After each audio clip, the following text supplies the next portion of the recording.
بسم الله الرحمن الرحيم. يسبح لله ما في السماوات وما في الأرض الملك القدوس العزيز الحكيم.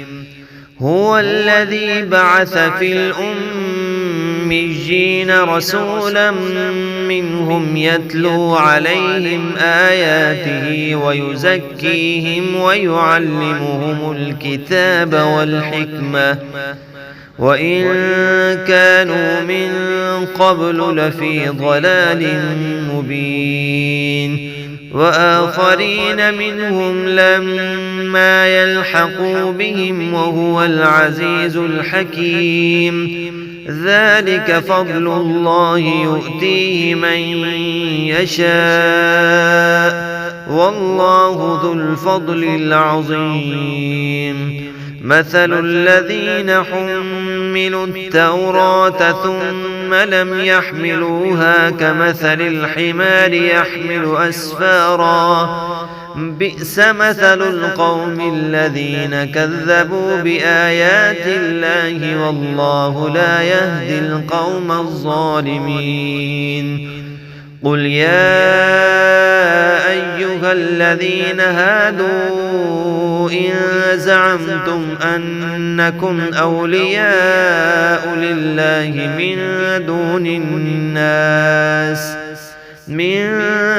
الناس فتمنوا الموت إن كنتم صادقين ولا يتمنونه أبدا بما قدمت أيديهم والله عليم بالظالمين. قل إن الموت الذي تفرون منه فإنه ملاقيكم ثم تردون إلى عالم الغيب والشهادة فينبئكم بما كنتم تعملون. يا أيها الذين آمنوا إذا نودي للصلاة من يوم الجمعة فاسعوا إلى ذكر الله وذروا البيع ذلكم خير لكم إن كنتم تعلمون. فإذا قضيت الصلاة فانتشروا في الأرض وابتغوا من